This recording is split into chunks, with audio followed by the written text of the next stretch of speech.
حضرت ابو علی قلندر رحمتہ تعالیٰ علیہ کا ایک درویش تھا، تو وہ سڑک سے گزر رہا تھا۔ علاؤالدین خلجی کا زمانہ تھا۔ علاؤالدین خلجی بہت بڑے حکمران ہوئے متحدہ ہندوستان کے، پاکستان، ہندوستان، افغانستان، سب پہ ان کی مشترکہ حکومت۔ تو ان کا ایک گورنر روڈ سے گزرنا تھا، اس نے تو سپاہی جو تھے وہ رستے صاف کرا رہے تھے۔ تو ایک بزرگ تھے، حضرت ابو علی قلندر کے مرید تھے، خلیفہ تھے، تو وہ بھی روڈ پہ گزر رہے، تو تنے تنہا ہاتھ میں چھڑی پکڑی ہے، تنے تنہا گزر رہے ہیں۔ تو وہ کہنے لگے بابا جی سائیڈ پہ ہو جائیں، گورنر صاحب نے گزرنا ہے۔ تو فرمانے لگے اتنی سڑک پڑی ہے، گزر جائے گا کہ مجھے سائیڈ پہ کر کے ہی گزرنا گزر جائے؟ انہوں نے کہا نہیں، آپ کی مہربانی ہٹ جائیں۔ کہا بھئی میں کیوں ہٹوں؟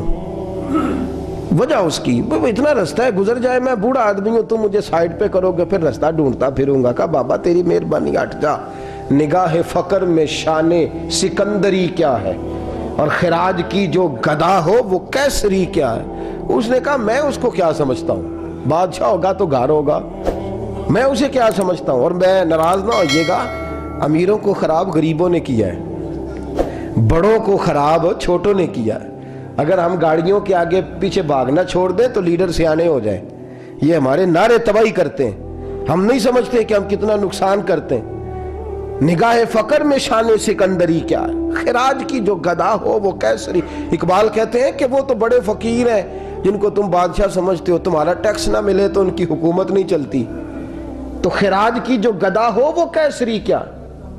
خیر، حضرت ابو علی قلندر رحمۃ اللہ علیہ کے وہ درویش جو تھے نا، وہ روڈ پہ کہا بابا جی ہٹ جائیں۔ کہنے لگے نہیں ہٹتا۔ انہوں نے بازو پکڑ کے نا بابا جی کو ذرا زور لگانا چاہا تو بابا جی نا آلتی پالتی مار کے، چوکڑی مار کے تو زمین پہ بیٹھ گئے۔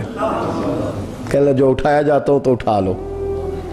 اب تو درویش کبھی ضد کرتے نہیں، اور اگر کریں تو مسلم شریف میں میرے نبی پاک نے فرمایا رب اشغاز اکبر لو اقسم علی اللہ لابرہ، فرمایا رب کریم کا بندہ تو اللہ کو قسم دے دے تو اللہ اس کی قسم کو پورا فرما دیتا ہے، اللہ اس کی قسم کو پورا فرماتا ہے۔ تو میں جاؤ اٹھتا ہوں تو اٹھا لو۔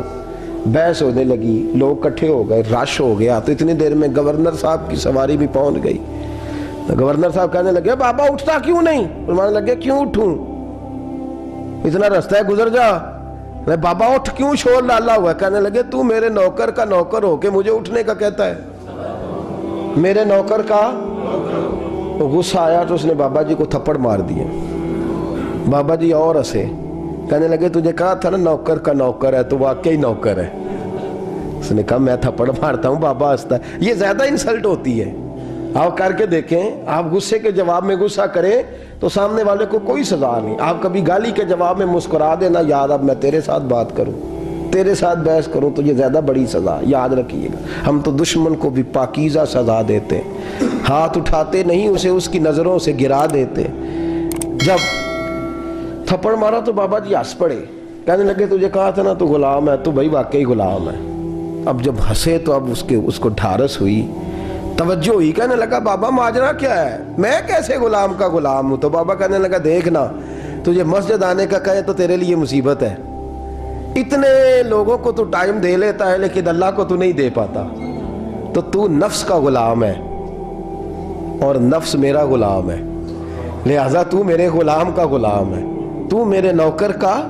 کہنے لگے یہ ساری نفس پرستی ہے، یہ جو تو نے دنیا داری اکٹھی کی ہوئی ہے نا، یہ جو تیرے نعرے لگ رہے ہیں اور تو سمجھتا ہے کہ یہ میرے، تو تنخواہ دیتا ہے، تیرے نعرے لگاتے ہیں، ذرا تنخواہ چھوڑ کے بات کر، پھر دیکھ تیرے کتنے نعرے لگتے ہیں۔ تو یہ ڈرتے ہیں تجھ سے، لوگ تیرے آگے پیچھے بھاگتے ہیں، ذرا اقتدار سے سائڈ ہو تو یہ پتہ لگے تیری قیمت کیا ہے۔ تو سمجھتا ہے کہ میری جیب میں پیسے ہیں، لوگ مجھے سلوٹ کرتے ہیں، تو میاں تجھے سلام کوئی بھی نہیں کر رہا، تیری جیب کو سلام ہو رہا ہے، تیرے عہدے اقتدار کو اور تیری وحشت اور دہشت کو سلام ہے۔ اس نے کہا حضرت جی مجھے سلام کب ہوگا؟ تو فرمانے لگے جب تو بادشاہی میں فقیری کرے گا۔